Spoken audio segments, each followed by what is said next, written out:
Hello guys, welcome back in member mo kana taramna Oxtree ngasi su hani content gum mayam na habir puduni pudu luxury ngasi su ko Russian content hai tare thamjage ama knowledge ro dum pakat sage madu ken hai kanda hujik sabi ge sang siam hengal e marang su koi 31 gi sang dum sai hai tare ko Imphal area sum sai se ko aduga India gi oina India is keno side ani hai tare Arabian Sea adagi Bay of Bengal koi nakan da leribo sidagi swai samudra pan amam koi gi Tamil Nadu gan leribo jaga se koi gi winter ite hainari bu jaga fam ni hai tare amorom da ko aduna India gi oina summer matam every year kuding gi koi gi heat wave ki sang si hengal lag pai tare aduna handaki su koi gi smain hai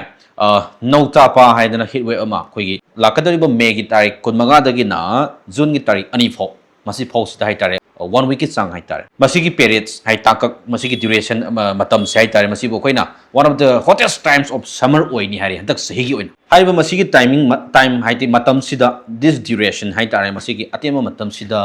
sagadari ba koi gi expected temperature se koi 50 to 55 degree celsius ki sang da sarak pi hai hari masigi heat wave sin hai maram or ga hai tare yingminasi adum India Europe mainland side adum yaudi yaurani Delhi ga di adum yaurani hai tare ko adubu koi iramdam sida so koi long term koi main oina global warming habs kai de tholopano deforestation kwai dagi agi wakal opinion da kwai ahan ba magi horpham ko si deforestation den haining deforestation uwa le rak ta badagi ngak tadi ko tholei ba global warming greenhouse gas ke hengalai myam je koi deforestation henjelak padna su aso maram amni haitare kal karkhana nikhalak pa ga ji kaino deforestation tawraga mafam kaya ma koi mang ta halaga koi forest area land kano kaya ma koi deforest tor matung da industry linkhalak pani khangde agriculture atop top pambai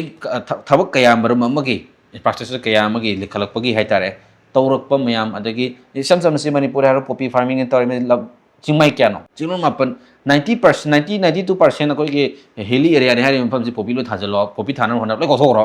kaino tawdis weather nuai bada sarga gumbani haram liba koi iramda Manipur si no mi sabi sa hengalari bani natra aduna masi punuma kaino masi kwai hor pham makok se deforestation ni natra ana akoi sida su ngasi ngarang phajana dum sare ko adu ngasi gi nusit su dum kibi ai ko sathina phajana humi ngasi nusit to pare mim slom changsen minasi kame sarok kam juri hamyangsi weather report yaksi lambi da lakpa kg yankhai yaudabi leishabi ama nusit da humdokre breaking news ni ko ko weather report pibo koi gi paw lo pibo duni ko humni ngasai nusit to phajana humni aduna khar section minasi koi maroi no koi princess sai tare ko koi gi dieting toriba hawai maru koi phone na sapa sari ba koi princess beauty pon kambu ko section minasi weather ji hadrabani temperature kano ji hadrabani ko weather sa matang si malang menang sengau ida underwear andres sidi koi yumthak ta koi gi Imphal area da ga men oina tari yumthak ta ga phawr le mo kambu ko building la pa to building da phawle ndori boni ko bera ni ngasi nusit to matang si poyeng lupa saunga dagi hena pira oidaba mioi singsina khit maheli luhongoi na injan basi asengba chana maki fake ni ko sa haijan baga nate fake ni asengmai ni ko thawaina friendship na mani ga na kano ke gi itawna na kano thadong tholop da smating tawra khen leibe sin mayam judi ne kasu hairoi tawdim tawra kadoi ba ko matam chara kanda men oina si intelligence si mana khare khit hele asengba badai si angang he hawalapaga mun ekta thamkini angang ni ngai tawbodo aina tabada kayam kai ge ba kari mali merit lovers sai tare ko merit lovers side amam da merit tonarable lovers masena or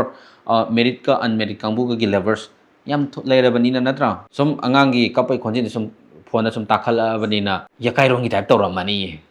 natra nungala padaga nabu ayu but leba irani thon birakanu ko maduna patayang si kabuk kang yengba lakpa nattaba gari yengba lakpa misu yaunara male kabuk kang area dagi gari macha manga mangre hairi natraga tanja dana kano chinmalle dana koi gari atopa lakpa kambu naga pata inarabam chala chingnada ngamde oining bojara masani mang dudi phangaroi ko gari chama mang modane tara phana phangponte ko as huiti huram nang chaw hairi huram masa khanga ba ko huram masa khanga ba pa phongnara bani ko adu lupai sing traw ngapiro adu gai du puro ga haibe yaw yari berani ko matang si imanaba single mayam lei dudagi khallo hairaga ayo ne ta khali kari wazam thelam bai wani na ko leidana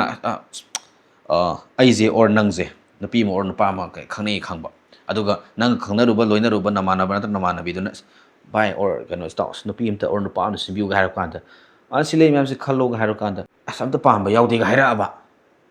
nang on hope lera ni ko khanba yaram ni logical thinking se sing bai ni mathang si hojik sagat pasida chat pa yaba mafam singdi SBI bank Canara bank Punjab bank Vishal chingba chatpirabadi wakhal ingthagani karigi moidadi phenjau AC myam pan bani na ko si ko sa jida di phagi nate yumda chumnagi phen humbajune nusit asam ni silis yadrabani ko manipur weather yadrabani kalhobadi yari isinaw singyan tami naragati ko deforestor kangbu ko labida nusa sana galaga hujiki bishala singba tagi mall ka khoi department store na singba tagi bank manung sang or asiga bank amagi thongjin dan haire jeba khong nam na bank manung da khong nam na pan tham jeba weather du khena bani ko to bani mathang si sor honba makhon ta doini kol thamba yaroi kagai dana tawri poni dai khoisu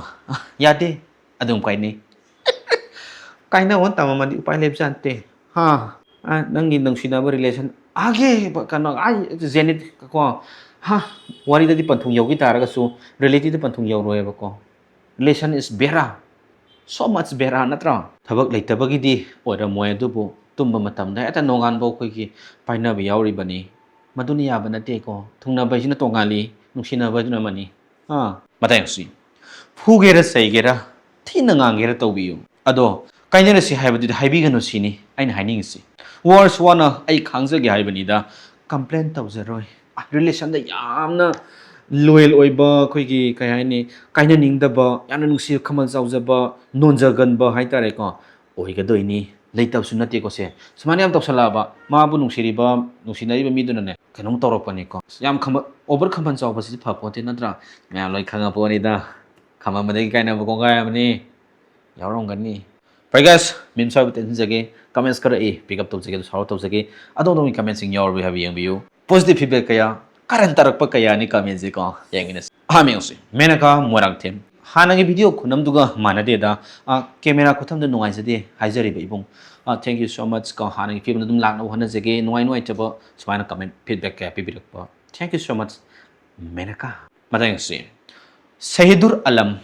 ko bro nasa Nupi po ay loge hey do not cross the line anyway soy da ngam da mamit pang bo jage ko matang sim nongbal kiyam video yam dra badi yening de brother nongbal khambagi pukshin kitang sulak piyo kitang khangmi na si please matang sim maya hisna brother ek gi video adum nungai ten do u khidre ten lo yam karan tarak inakta lady